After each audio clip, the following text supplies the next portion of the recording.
Assalamualaikum warahmatullahi wabarakatuh. Apa kabar sahabat Harafar yang dirahmati Allah?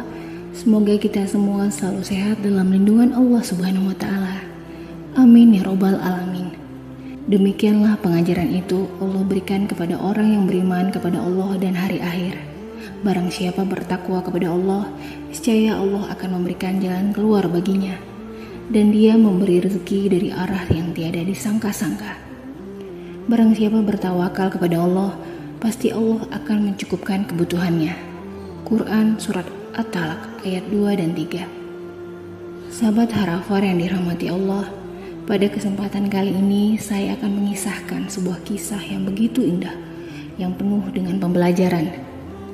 Cerita ini pernah dikisahkan oleh Ibnu Jarir At-Tabari, penulis tafsir yang terkenal. Dikisahkan, pada musim haji ada seorang lelaki tua miskin yang sedang berusaha mencari sesuap nasi. Namun dia tidak menemukan makanan. Kemudian dia pulang dan istrinya bertanya, "Apakah ada makanan hari ini?" Dia menjawab tidak. Maka ia pergi dan berdoa kepada Allah agar diberikan rezeki. Hingga akhirnya dia duduk di bawah pohon dan tangannya menyentuh tanah, seperti menyentuh sesuatu. Ternyata sebuah kotak yang berisi banyak emas, sekitar 1000 koin dinar. Lalu dia mengambil peti itu dan membungkusnya dengan hati-hati. Namun bisikan setan segera sampai kepada telinga lelaki berusia hampir 70 tahun itu. Setan membujuk kakek tua itu untuk mengambil uang dinar di dalam kotak, lalu memberikan makanan untuk santapan buka puasa keluarganya. Namun di dalam hati kakek menolak dan tidak menerima bisikan setan sama sekali. Lalu dia pulang ke rumah dan memutuskan untuk tidak memberitahu istrinya tentang kotak itu. Ia khawatir jika ada yang tahu akan menimbulkan masalah.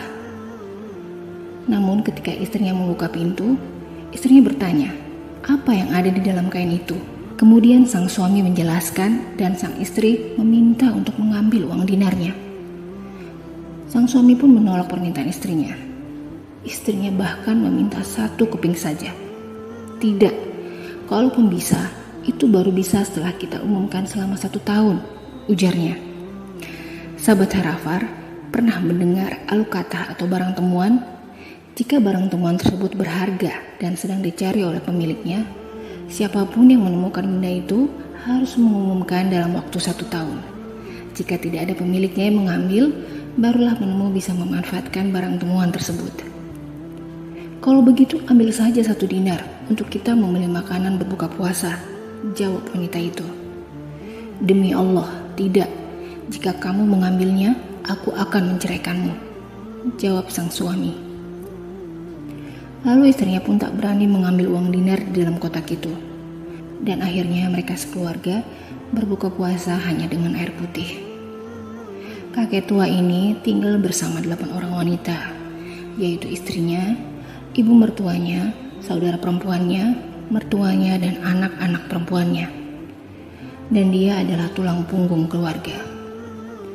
Lalu Ibnu Jarir At-Tabari melanjutkan kisahnya dan berkata, ketika aku berada di Mekah saat haji, aku melihat seorang laki-laki dari Khurasan. Sedikit penjelasan, Khurasan merupakan sebuah wilayah di timur dan sering disebutkan dalam hadis Nabi Muhammad SAW. Laki-laki dari Khurasan itu mengumumkan, wahai sekalian jamaah haji, hai penduduk Mekah, baik yang di kota maupun yang di desa. Sesungguhnya aku telah kehilangan sebuah kotak berisi 1000 dinar. Maka barang siapa yang mengembalikannya kepadaku, niscaya Allah akan membalasnya dan membebaskannya dari neraka. Dan ini akan mendapatkan pahala besar di hari perhitungan nanti.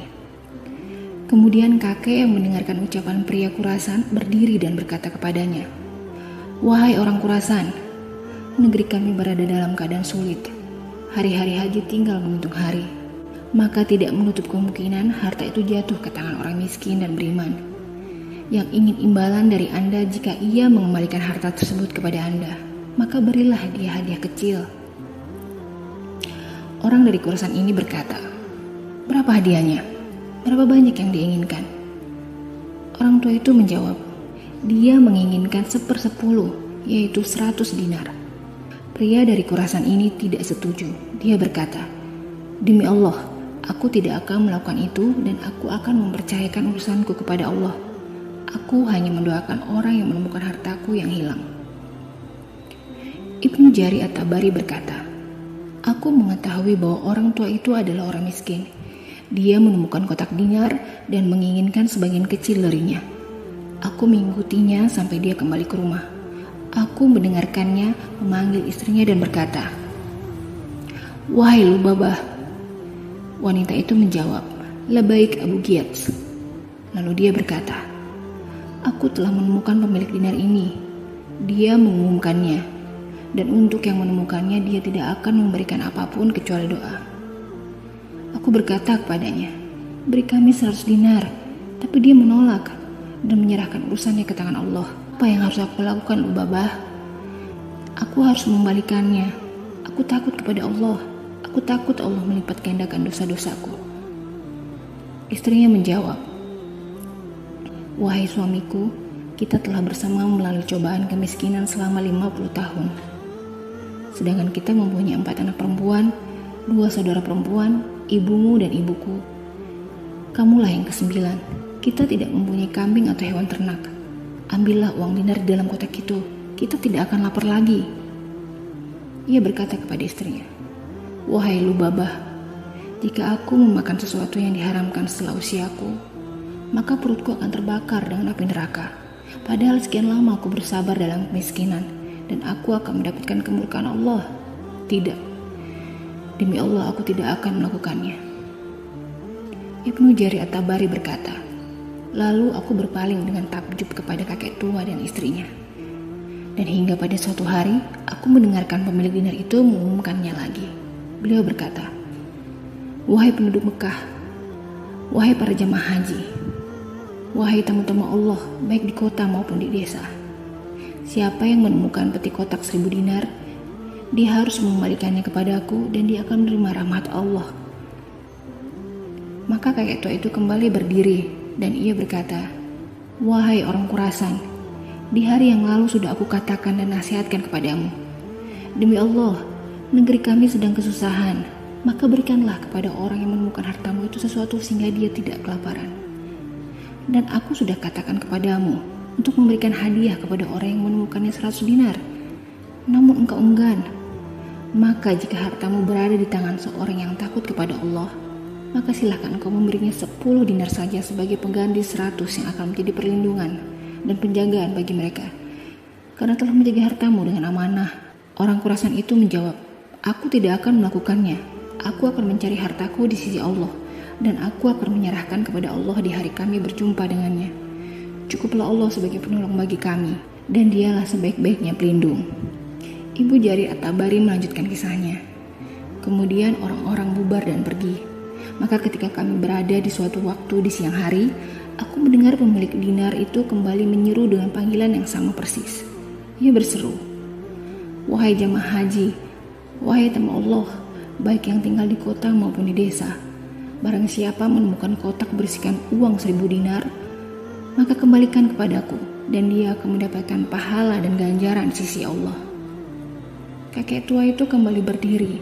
Ia berkata kepadanya, 'Wahai orang Khurasan, dari awal kemarin sudah aku katakan kepadamu, berilah orang yang menemukan harta itu 100 dinar, namun engkau enggan. Kemudian 10 dinar, engkau juga enggan.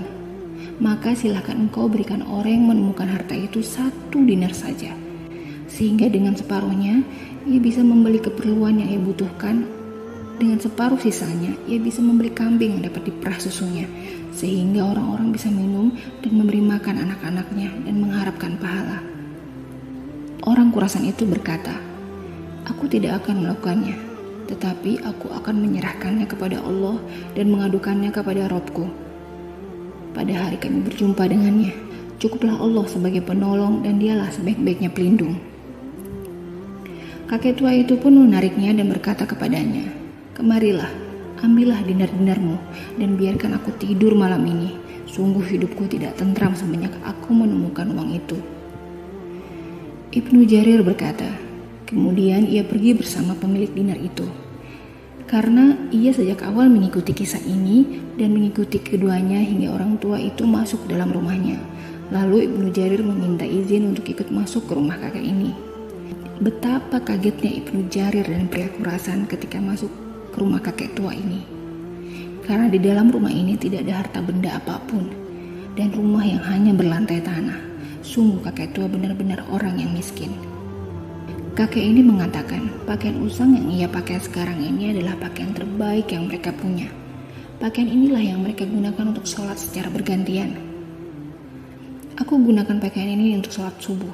Kemudian aku melepaskannya hingga satu demi satu istri, ibu, mertua, saudara perempuanku dan anak-anakku sholat mengenakannya. Kemudian aku keluar mengenakannya untuk bekerja sampai waktu antara zuhur dan asar. Lalu aku pulang di akhir siang dengan membawa sesuatu yang telah Allah bukakan untukku seperti kurma dan roti. Kemudian aku melepaskan pakaianku untuk anak perempuanku sehingga mereka menunaikan sholat zuhur dan asar dengannya. Demikian juga ketika maghrib dan isya yang akhir. Mendengarkan cerita kakek tua ini, orang Khurasan sempat terdiam sejenak. Namun, dia tetap tidak akan memberikan 1 dinar pun dari isi kotak itu. Lalu sang kakek menggali tanah dan mengeluarkan dinar-dinar itu darinya. Mereka menghitung isi kotak itu. Isinya utuh tak berkurang sedikit pun. Lalu kakek tua berkata, "Ambillah hartamu ini, dan aku akan meminta kepada Allah agar mengampuni diriku dan memberikan rezeki kepadaku dari keutamaannya." Orang Khurasan itu pun mengambil hartanya dan keluar. Ibnu Jarir, kakek tua, dan 8 wanita yang ada di rumah itu hanya bisa terdiam melihat orang Khurasan itu keluar rumah. Menurut Ibnu Jarir, selayaknya orang Khurasan itu memberikan sedikit imbalan kepada kakek tua ini karena kakek ini telah menjaga harta temuan itu dengan baik. Apalagi kakek tua dan keluarganya sangatlah miskin. Ada perasaan Ibnu Jarir ingin memberikan sesuatu kepada sang kakek tua. Namun ia sendiri saat itu masih sangat muda, belum memiliki apa-apa yang bisa diberikan. Namun tidak lama dari itu, ada yang mengetuk pintu. Ternyata pria Khurasan itu datang kembali. Ia berkata, "Wahai kakek, almarhum ayahku pernah memberikan aku harta 3 peti yang masing-masing berisi 1000 dinar. 1 kotak dibagikan sebagai warisan, 1 kotak lagi untuk pergi haji, dan 1 kotak lagi untuk diberikan kepada 1 orang yang sangat miskin dan susah." Dia berkata kepadaku, "Keluarkan kotak itu dan berikan kepada orang yang paling berhak di pihakmu." Jadi, aku membawa kotak dinar ini untuk diberikan kepada orang yang paling membutuhkan uang itu. Itulah sebabnya aku tak bisa memberikan isinya walaupun hanya 1 dinar. Karena ini wasiat ayahku. Saya harus memberikan 1000 dinar kepada orang yang berhak mendapatkannya. Itu karena ayahku mempercayaiku. Tapi demi Allah, saat aku keluar dari sini dan melihat rumah kakek dan keluarga kakek, kakeklah yang paling berhak menerima kotak 1000 dinar ini. Ambillah ini atas nama sedekah orang tua saya, dan semoga Allah memberikan balasan kebaikan kepadamu atas amanah dan kesabaranmu di atas kefakiran." Kemudian ia pergi dan meninggalkan harta itu untuk kakek tua itu. Berdirilah kakek tua itu, menangis dan berdoa kepada Allah seraya berkata, semoga Allah merahmati pemilik harta itu di kuburnya dan memberkahi putranya. Ibnu Jarir berkata, lalu aku berpaling, namun kakek mengejarku dan menarikku. Ia berkata kepadaku, "Duduklah. Sungguh aku melihatmu mengikutiku sejak hari pertama dan kamu telah tahu kabar tentang kami, baik kemarin maupun hari ini." Dan Abdullah bin Umar bahwa Nabi SAW bersabda kepada Umar dan Ali radhiyallahu anhuma, "Apabila Allah mendatangkan hadiah kepada kalian berdua tanpa meminta dan mencari kemuliaan uluran seorang jiwa, maka terimalah dan janganlah kamu tolak hingga kamu akan menolak pemberian Allah. Dan ini adalah hadiah dari Allah dan hadiah bagi orang yang ikut hadir." Kemudian ia berkata, "Wahai Lubabah, wahai Fulana, wahai Fulana." Ia berteriak memanggil anak-anak perempuannya, 2 saudarinya, istrinya dan ibu istrinya. Ia duduk dan mendudukkanku sehingga kami berjumlah 10 orang. Lalu ia membuka kotak tersebut sembari berkata, "Bentangkanlah kain-kain pangkuan kalian." Aku bentangkan kain pangkuanku, sedangkan mereka tidak memiliki pakaian yang bisa dibentangkan, sehingga harus membentangkan tangannya. Lalu ia mulai menghitung dinar demi dinar, hingga apabila bilangan ke-10 sampai kepadaku, ia berkata, "Bagimu dinar." Begitu seterusnya sampai ia menyelesaikan kotak yang berisikan 1000 dinar itu. Maka ia telah memberiku 100 dinar. Dan ketika aku hendak berangkat, ia berkata kepadaku, "Anak muda, kamu benar-benar diberkati. Saya belum pernah melihat dan membayangkan kekayaan ini. Dan karena kekayaan ini halal, gunakan dengan baik." Ibnu Jarir berkata, lalu aku mengucapkan selamat tinggal kepadanya dan mengambil 100 dinar tersebut. Aku menulis ilmu dengan harta itu selama 2 tahun. Aku makan dengannya, membeli kertas, safar, dan memberi upah dari sebagiannya. Setelah 12 tahun, aku pergi ke Mekah. Aku bertanya tentang kakek tua itu. Maka dikatakan bahwa dia telah meninggal sebulan setelah kejadian itu. Meninggal pula istrinya, ibu istrinya, dan 2 saudarinya. Tidak ada yang tersisa kecuali anak-anak perempuannya. Maka aku bertanya tentang mereka. Lalu aku mendapati mereka telah menikah dengan para penguasa dan umara. Dan itu ketika tersebar kabar tentang kesalehan anak-anak mereka di berbagai penjuru ufuk. Maka aku tinggal di rumah suami-suami mereka. Mereka memperlakukanku dengan ramah dan memuliakanku. Semoga Allah memberkahi apa yang sudah menjadi milik mereka. Sahabat Harafar yang dirahmati Allah, demikianlah kisahnya. Semoga kita bisa mengambil hikmah dan pelajaran dari kisah teladan ini. Wassalamualaikum warahmatullahi wabarakatuh.